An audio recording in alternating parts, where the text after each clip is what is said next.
திருச்சிற்றம்பலம். தென்னாடுடைய சிவனே போற்றி, எந்நாட்டவர்க்கும் இறைவா போற்றி.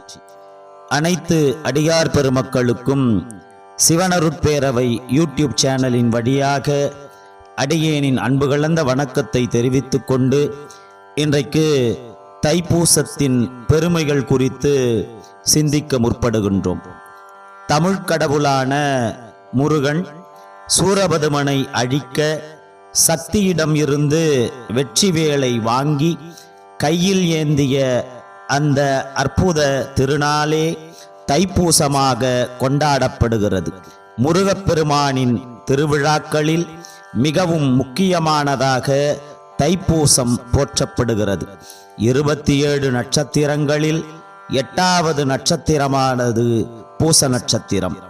தை மாதத்தில் வரும் பூச நட்சத்திரம் தைப்பூசமாக கோலாகலமாக கொண்டாடப்படுகிறது.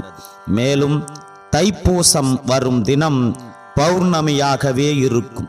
முருகப்பெருமானை போற்றி புகழும் தைப்பூசத்தின் சிறப்புகளை இந்த பதிவில் காணவிருக்கிறோம்.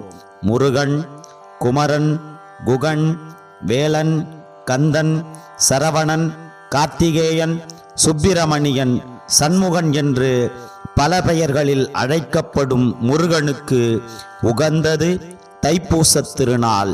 தைப்பூசம் முருகனுக்கு மட்டுமல்ல, அம்பாளுக்கும் உரியதாகும். இதற்கு ஒரு தொன்மக்கதை சொல்லப்படுவது உண்டு. மார்கழி மாதத்தில் திருவாதிரை நாளில் சிவபெருமான் நடராஜராக ஆனந்த தாண்டவம் ஆடினார். அதனை பிரமன், விஷ்ணு, பதஞ்சலி, வியாக்கிரபாதர் ஆகியோருக்காக சிதம்பரத்தில் அரங்கேற்றினார். இந்த நடனத்தை ரசித்து பார்த்த உமையம்மைக்கும் அதே போன்று தாண்டவமாட ஆசை வந்தது. அதே நேரம் சிவபெருமானை போன்று அன்னையின் நடனத்தையும் காண பிரமன், விஷ்ணு உள்ளிட்டோர் ஆர்வம் கொண்டனர். ஆகையால் முனிவர்கள், தேவர்கள் உள்ளிட்டோரின் ஆசையை நிறைவேற்ற அம்பிகை ஆனந்த தாண்டவம் நிகழ்த்திய நாள் தைப்பூச திருநாளாகும். சிவபெருமான் ஆனந்த தாண்டவம் நிகழ்த்திய நாள் திருவாதிரை என கொண்டாடப்படுவதைப் போல் அம்பிகை நடனமாடிய திருநாள் தைப்பூசம் என பெயர் பெற்றது. அதனால் இந்நாள் அம்பிகை வழிபாட்டுக்குரிய தினமாகவும் மாறியது. தைப்பூசம் என்று சொன்னாலே முருகனுடைய அறுபடை வீடுகளில் நம்முடைய நினைவுக்கு வருவது பழனிமலைதான். பழனிமலை அடிவாரத்தில் பெரியநாயகி அம்பாள் கைலாசநாதருடன் தனி கோயிலில் வீற்றிருக்கிறார். இங்கு சிவன் மற்றும் அம்பாள் சன்னதிக்கு நடுவே முருகன் சன்னதி உள்ளது.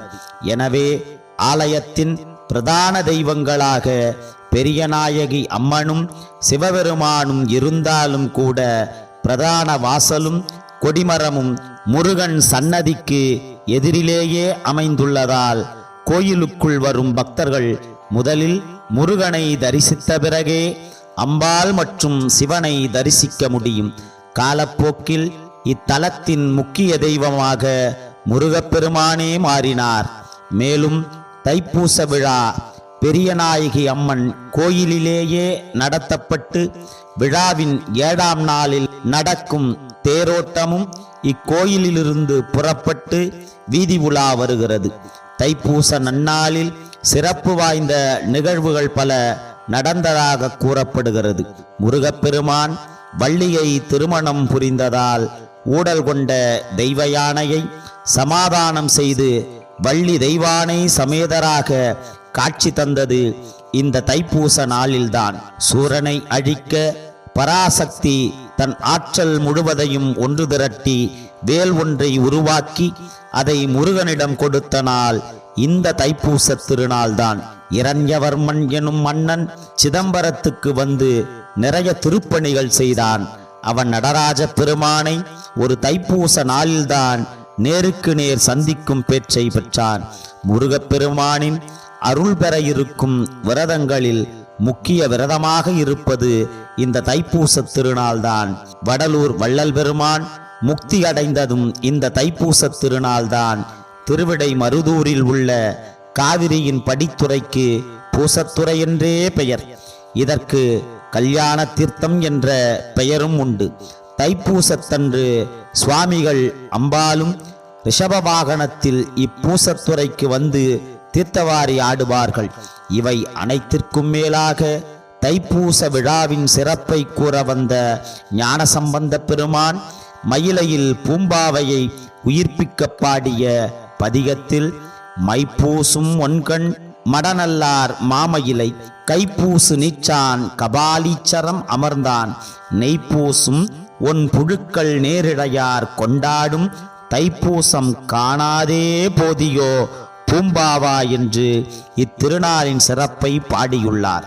அத்துணை சிறப்பு வாய்ந்த இந்த நாளில் சிவபெருமான், உமையம்மை, முருகன் ஆகிய மூவரையும் வணங்கி ஓய்வு பெறுவோம். திருச்சிற்றம்பலம்.